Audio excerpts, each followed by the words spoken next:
ಅಲ್ವಾ? ಈ ನಮ್ಮ ಜೊತೆಲಿ ಆಕ್ಟ್ ಮಾಡ್ಬೇಕಾದ್ರೆ ಕೆಲವ್ರು ಬೇಕು ಅಂತ ಅಡ್ಡ ಬಂದ್ಬಿಡೋದು, ಯಾಕೆಂದ್ರೆ ಅವ್ನು ಕಾಣ್ಬೇಕಂತೆ.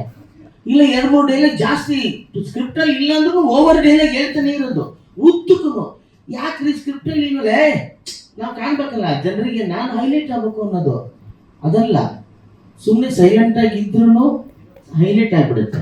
ಒಂದೇ ಡೈಲಾಗ್ ಹೈಲೈಟ್ ಆಗ್ತಾ ಹೋಗುತ್ತೆ. ಗೌಂಡಮಣಿ ಚಂದ್ರಿಕ ಆ ರೀತಿಯಲ್ಲಿ ತುಂಬ ಚೆನ್ನಾಗಿ ಮಾಡ್ಕೊಂಡು ಹೋದ್ರಿ ನೀವು. ಆಮೇಲೆ ಅವ್ರಿಗೆ ನಾನು ಒಂದು ಮಾತು ಹೇಳಿದ್ದೆ, ನೀವು ಅಸೋಸಿಯೇಟ್ ಆಗಿ ವರ್ಕ್ ಮಾಡಿದ್ರಿ ಸಿನಿಮಾದಲ್ಲಿ. ಅವಾಗ ನಾನು ಹೇಳಿದೆ, ಇಲ್ಲಮ್ಮ ಯಾಕೆ ನೀನು ಇಲ್ಲಿ ಬಂದು ಇದು ಮಾಡ್ತಾ ಇದ್ದೆ, ಹೀರೋಯಿನ್ ಏನೋ ಬೇರೆ ಮಾಡೋ ಅಂತ ಹೇಳಿದಲ್ಲ ನನಗೆ, ನೋಡಿ ಹೀರೋಯಿನ್ನೇ ಆಗ್ಬಿಟ್ಲು ಅವರು. ಆ ರೀತಿ ನಿಮ್ಮ ಸಿನಿಮಾಗೆ ಈಗ ಪಬ್ಲಿಸಿಟಿ ಆ್ಯಕ್ಚುಲಿ ಅವಶ್ಯಕತೆ ಇದೆ. ಆದರೂ ಕೂಡ ನಿಮ್ಮ ಸಿನಿಮಾ ನೀವೇನು ಹೆಸರಿಟ್ಟಿದ್ರೋ ಅದು ಆಲ್ರೆಡಿ ಸೂಪರ್ ಹಿಟ್ ಆಗಿದೆ. ಯಾಕೆಂದರೆ